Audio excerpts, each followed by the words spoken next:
ফিরে এলাম বিরতির পর আর আমাদের দুই প্রতিনিধির থেকে আপডেট নিচ্ছিলাম। রিয়ার থেকে কলকাতার ছবিটা জানছিলাম। এবার বকখালির দিকে নজর রাখবো। দুর্গাদাস রয়েছেন আমাদের অপর প্রতিনিধি বকখালি থেকে। দুর্গাদাস, এই মুহূর্তে একেবারে সমুদ্র তীরবর্তী বকখালিতে রয়েছে তুমি, কি ছবি সেখানকার? কতটা উত্তাল সমুদ্র, কি ছবি ধরা পড়ছে?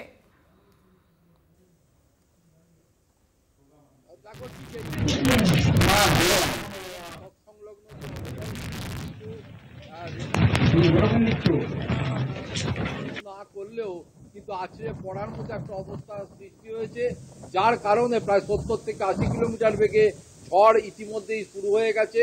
তার সঙ্গে বৃষ্টির ডেন্সিটিও কিন্তু যথেষ্ট বৃদ্ধি পেয়েছে।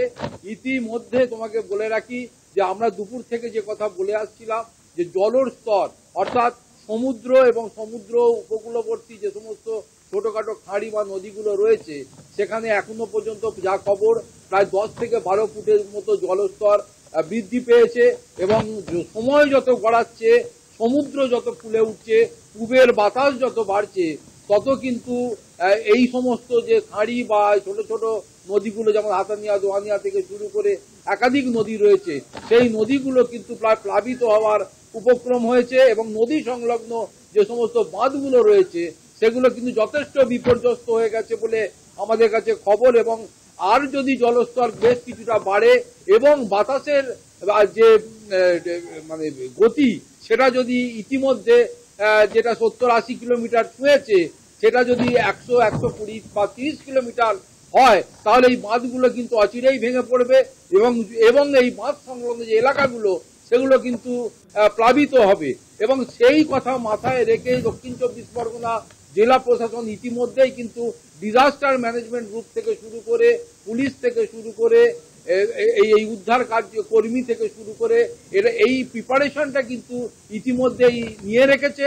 এবং অতি দ্রুত তারা চেষ্টা করছে যে যেগুলো কোস্টাল এরিয়া এবং বাঁধ সংলগ্ন এরিয়া থেকে মানুষকে, যারা কাঁচা বাড়িতে বিশেষত থাকে, তাদেরকে অন্য নিয়ে গিয়ে কোনো স্কুল বাড়ি বা কোনো সরকারি জায়গায় তারা সেফ জোনে তাদেরকে নিয়ে যাতে প্রাণহানির আশঙ্কা না থাকে বা কোনোভাবে তারা ক্ষতিগ্রস্ত না হয়। সময় যত গড়াচ্ছে, রাতের গভীরতা যত বাড়ছে, তত কিন্তু রেমালের যে চরিত্র, রেমালের যে বাতাসের গতি এবং বৃষ্টির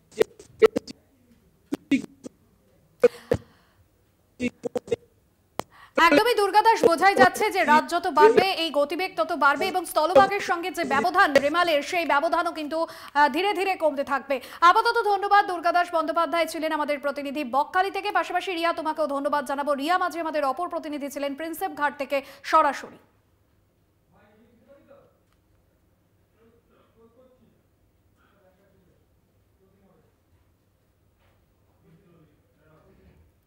এখন এখানেই শেষ করছি, তবে রেমালের গুরুত্বপূর্ণ আপডেটের জন্য অবশ্যই দেখতে থাকুন কলকাতা টিভি রাত দিন 7 দিন।